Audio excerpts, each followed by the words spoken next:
ایک سوال یہ بھی پیدا ہوتا ہے کہ جب آپ حرم شریف میں داخل ہوتے ہیں تو یہ طواف اللہ پاک کیوں کرواتے ہیں؟ عجیب سا سوال ہے نا بھائی یہ۔ آپ اللہ کے مہمان بن کے گئے ہیں، آپ کی تو خاطرداری بٹھال کے کرانی چاہیے تھی، دستر لگنا چاہیے تھا۔ یہ اللہ پاک طواف کیوں کرا رہے ہیں اپنے گھر کا؟ آدم علیہ السلام کو جب اللہ رب العزت نے بنایا، فرشتوں کو جب یہ حکم دیا کہ آدم کو سجدہ کرو، اللہ رب العزت نے آدم علیہ السلام کا اور فرشتوں کا ذہنی اعتبار سے مقابلہ کروایا، اور اس ذہنی اعتبار کے مقابلے میں آدم علیہ السلام کی جیت ہوئی، اور فرشتوں نے 7ویں آسمان پہ بیت المعمور کے نام سے اللہ کا ایک گھر ہے اس کا طواف کیا۔ جب اس کا طواف کیا تو اللہ رب العزت کو یہ ادا بہت پسند آئی، اور اسی وقت جبرائیل علیہ السلام کو یہ حکم دیا گیا کہ آدم کو لے کے زمین پہ جاؤ اور بیت المعمور کے ٹھیک نیچے روئے زمین پر میرے ایک گھر کی تعمیر کرو، تاکہ میرے بندے اگر مجھ سے اپنے عشق کا اظہار کرنا چاہیں یا اپنی کسی غلطی کا کفارہ دینا چاہیں تو میرے گھر کا طواف کریں۔ اگر مجھ سے اپنے عشق کا اظہار کرنا چاہیں یا اپنی کسی غلطی کا کفارہ دینا چاہیں تو میرے اس گھر کا طواف کریں۔ اور سن لیجئے، ہم جو اللہ کی اشرف المخلوق ہیں،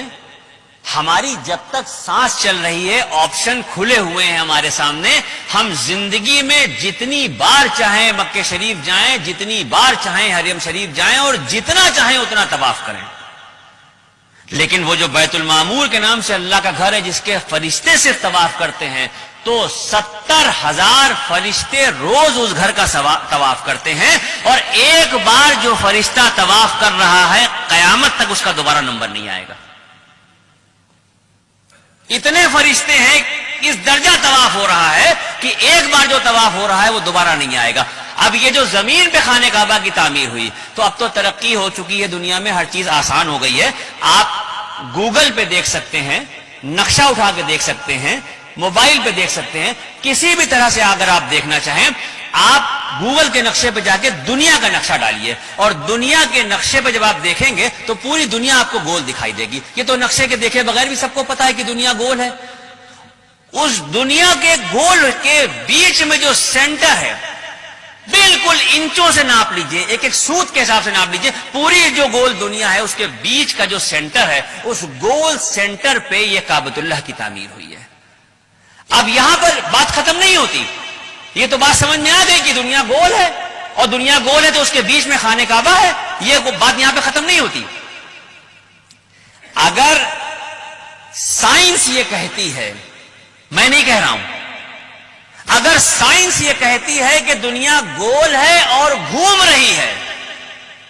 تو پھر میرا ایمان یہ کہتا ہے کہ مذہب و ملت کی پرواہ کیے بغیر اس دنیا کا ہر شخص کعبۃ اللہ کا طواف کر رہا ہے۔